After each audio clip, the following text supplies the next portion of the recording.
blessed privilege to be in Heron Lake and then to be able to come over here and to worship with all of you and to see children and to have them join me up front for a children's sermon. So thank you so much for having me here today. Daryl said I would say a little bit about myself. It is written in the back of the bulletin, so I won't bore you too much with that, but I will tell you that I am from Windham, that I spent nearly 6 years as the Director of Christian Education and Youth Ministry at American Lutheran Church, and today I lead Bible studies for women of all ages, for couples, and I speak whenever asked at churches and retreats and conferences, and so I am grateful for the opportunity to be here today. I have known Pastor Kathy for a long time. Our sons graduated high school together, and so I was thrilled when she asked if I could step in today and fill the gap, and so that's what I'm here to do, and so thank you for joining me this morning for worship. I want to talk to you a little bit about strength and faith today, and I want to talk to you about the signs that God gives us and the people that He chooses to deliver those signs. And so you can refer to your bulletin as we go through these different readings. We're going to touch on all of them because they all give us such a beautiful picture of faith and of the people who God uses.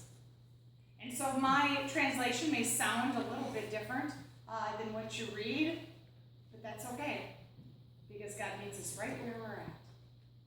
And so we start in Isaiah, and your scripture reading picks up at verse 4, but to get a clear understanding of exactly why Isaiah was speaking these words to Ahaz, we need to understand why he was speaking these words to Ahaz.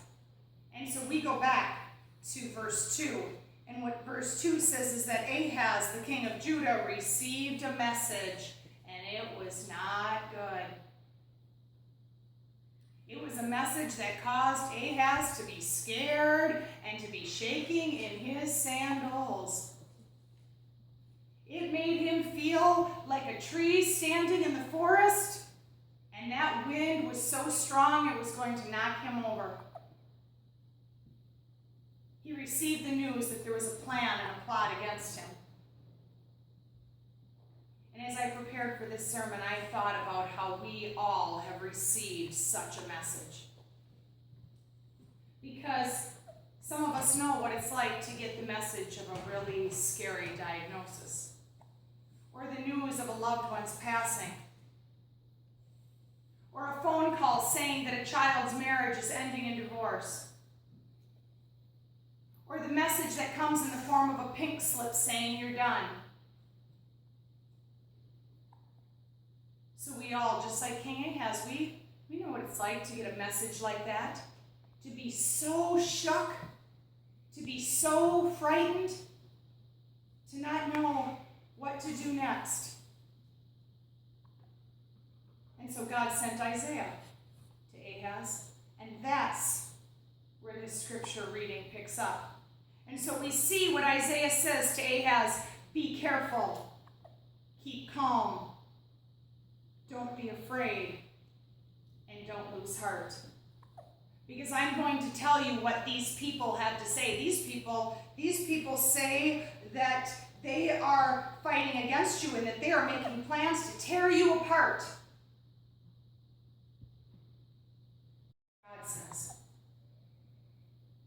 God says it will not take place. It will not happen. Within 65 years, Ephraim will too be shattered, too shattered to be a people. The only problem with that is 65 years can be a long time to hold firm to the faith. And so Isaiah continues on, and what he says in those last two sentences says it all. If you don't stand firm in your faith, you won't stand at all. And so this morning's readings then take us all the way to 1 Corinthians. Nowhere near Isaiah. Nowhere near the Old Testament. We're all the way in the New Testament. But yet, look at how Paul starts today's reading. Be on your guard.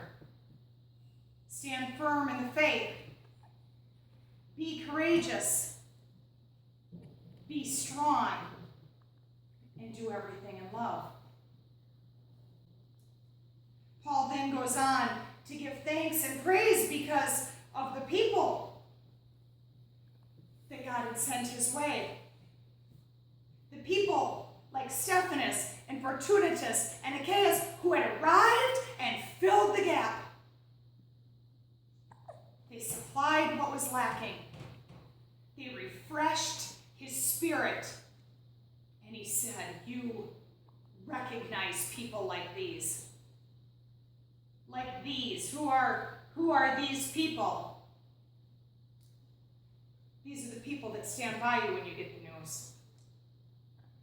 They're the people that remind you to be strong because they are strong. They remind you to stand firm because they are firmly planted. They remind you not to be afraid. They hold your hand. They deliver a meal. They offer a hug. Paul says these are important people. You recognize these people. You're going to need these people. Because the messages are still going to come. And so we recognize people like these. And then our gospel reading finds us in the 17th chapter of Matthew. And again, just like in Isaiah, in order for us to fully understand, we are going to have to go back just a little bit because Scripture says when they came to the crowd, but where were they coming from? Jesus and his followers were coming from the mountain of transformation. The mountain that they followed Jesus up. The mountain where they saw Moses and Elijah on each side of Jesus as he became so white and glowed so bright.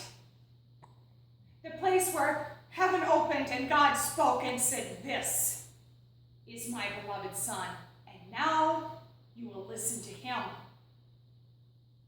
Because gone were the days of Moses and the law, and gone were the days of Elijah and messages coming through the prophets. It was time for the one true. As they came down from that mountain, that's where Scripture picks up, and they came to the crowd.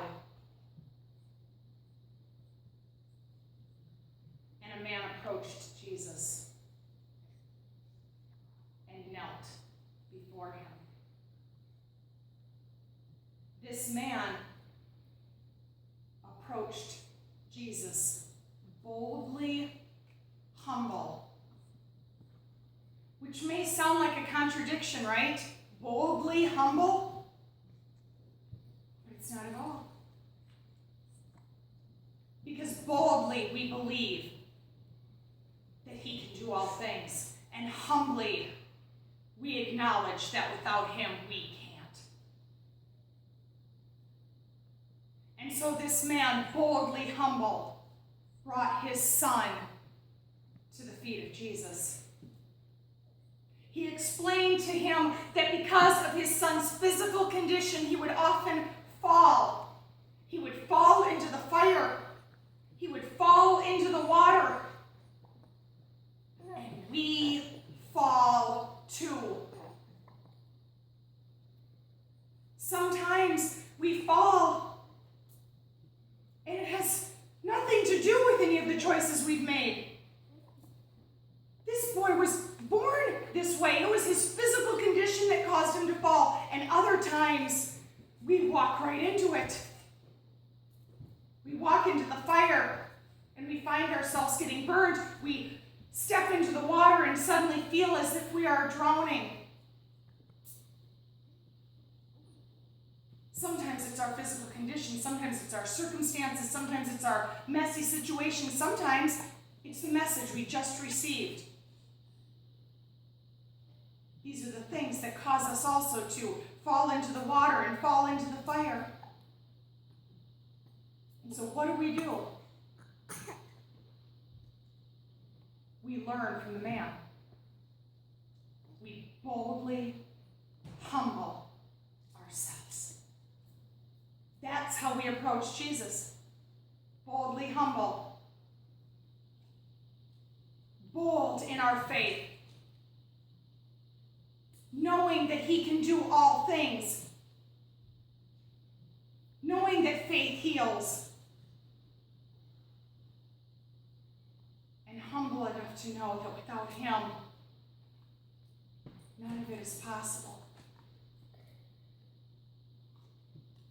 And so the man brings his son.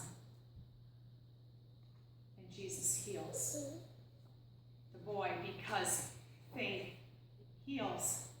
And we know this to be true because from the Old Testament to the New Testament, we see stories of it all over. We see a woman who bled for 12 years, who spent everything she had. But she knew that if she could just touch his cloak, she'd be healed.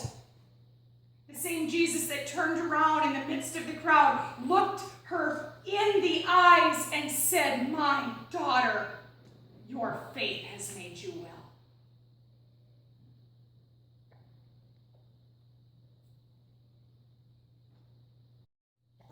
Does God give his message today?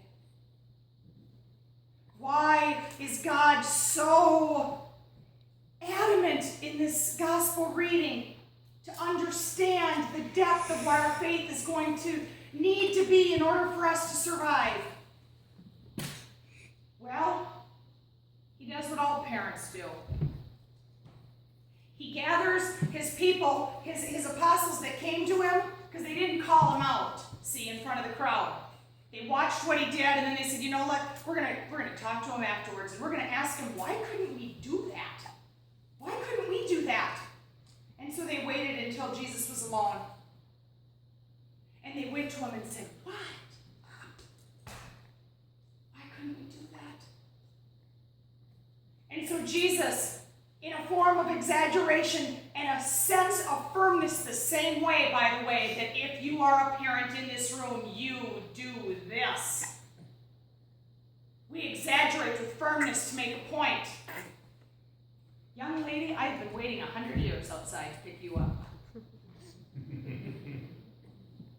You have a million things to do before you even think about going outside this house.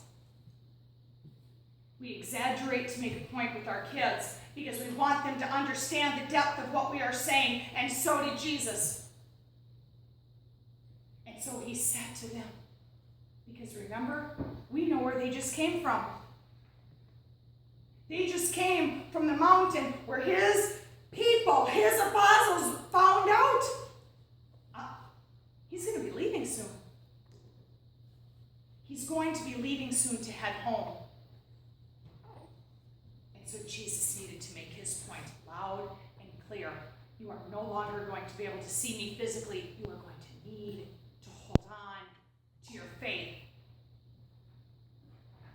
If your faith is not strong, you will not have the strength to last. And so you can almost picture him there. The way a parent is so desperate for their child to understand. He said, listen, if your faith is even this big, you're going to be able to do it. And you're going to be able to look at the mountain, and you know that he was pointing at that mountain that they just left. You will be able to say to this mountain, because he needed them to believe it. He needed them to believe it all the way down to their toes.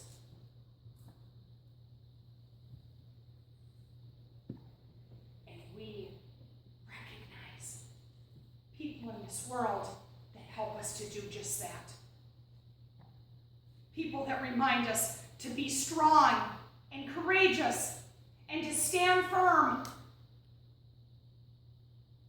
We recognize the value of these people. We understand that God uses all different ways to convey the same message. That in Isaiah, he used a prophet to deliver the message.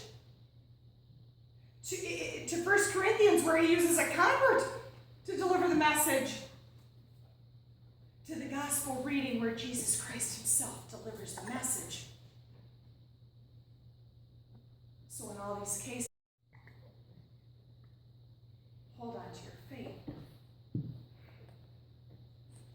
Be strong.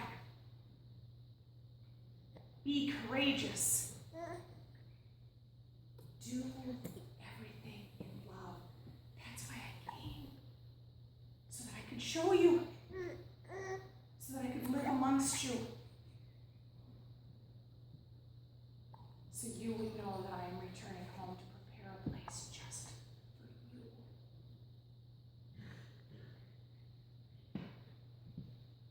So from Isaiah, the prophet, to Paul the convert, to Jesus Christ himself, we remember the message. Let's pray. Father God, we thank you for the gift of faith. We need your help, Lord. Bad messages come. They make us shake with fear. Situations and circumstances arise that make us feel as if we have fallen into the fire or that we are drowning in the waters of this world.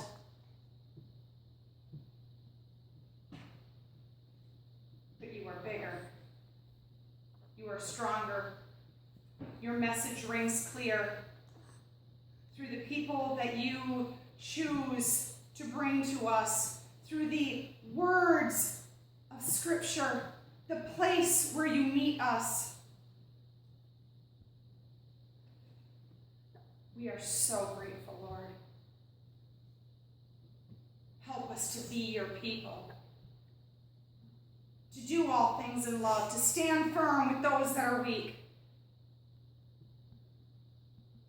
to remain calm when others shake with fear. To do all things in love, Lord, to wrap our arms around another who hurts so desperately.